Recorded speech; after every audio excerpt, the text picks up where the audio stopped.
Hola, bon dia a tothom, soc Oriol Saura, educador del patrimoni, i en aquest xip d'avui us parlarem del foc. Del foc no com a invent, ja que el foc no és un invent de la humanitat, sinó que el foc forma part de la natura, sinó del domini del foc.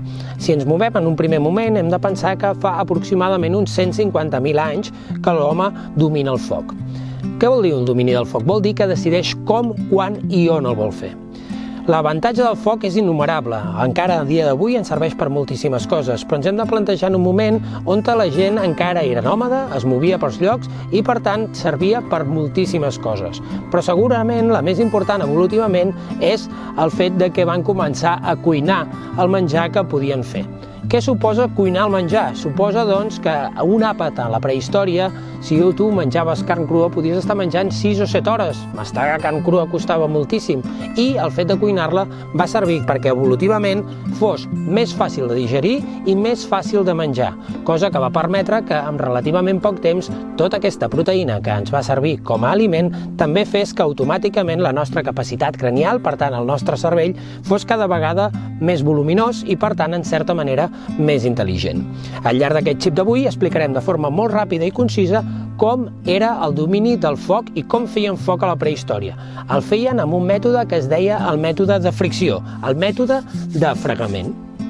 Tal com hem comentat fa una estona, el foc forma part d'una tecnologia que millorarà la vida de forma radical de tota aquesta gent del Paleolític.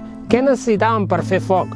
Per fer foc per fricció, al final la fricció és el fet de fregar dos fustes. En el nostre cas farem servir material adequat a dia d'avui, però ells havien de tindre un coneixement del territori molt important. Feien servir fustes. Aquestes fustes tant servien per ser el punt de fricció com el punt de fregament. També feien servir ossos, que aquest era l'espai que ells utilitzarien per apoyar aquesta força.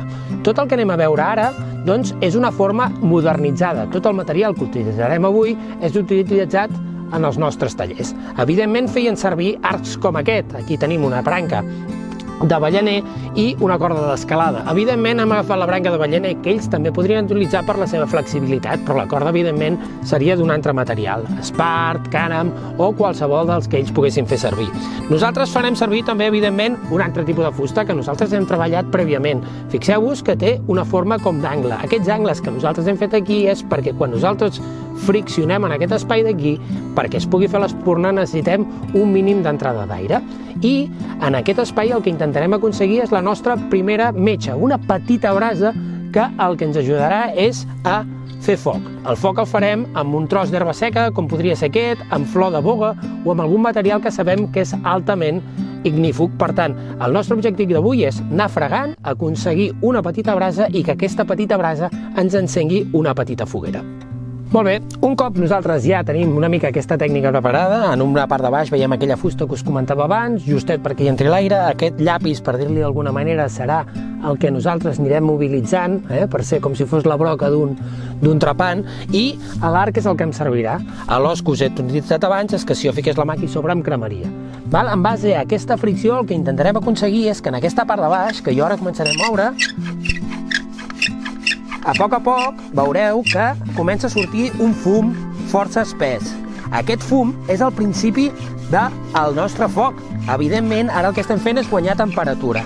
Què volem aconseguir? Doncs una petita brasa.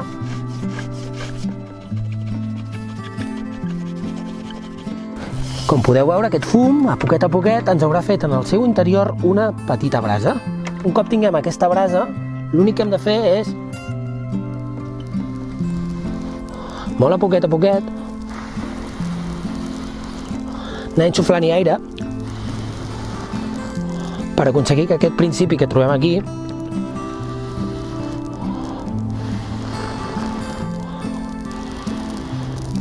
serveixi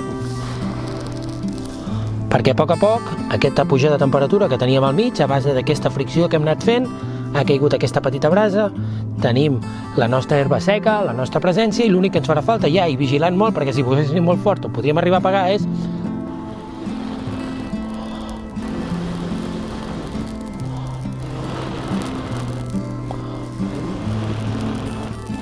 cada vegada el fum veurem que es fa una miqueta més espès, vol dir que estem una mica més a prop.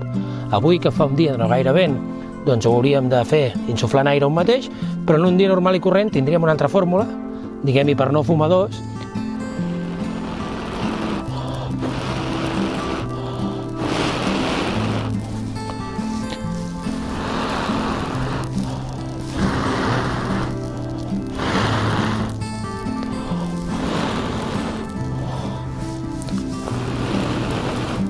Ja ho tenim pràcticament. I aquí tindríem aquest primer foc que ens serviria com a fricció. Nosaltres ara aquí hauríem de tindre uns petits branquillons, unes quantes coses d'herba, que ens permetria per què? Aprofitem que estem a alguna de les boques de la cova foradada perquè era una de les formes que tenien d'escalfar-lo. Si jo a la meva entrada d'aire hi fico aire calent, l'aire que insufli cap a dintre servirà per escalfar-me. Aquesta no era una entrada de persones, però podia servir també perfectament per dues de les coses que hem fet dir, per escalfar i també per poder, en un moment donat, fer marxar a possibles animals que poguessin entrar dintre la nostra cova. Fins aquí el xip didàctic del foc, espero que us hagi agradat i fins la pròxima.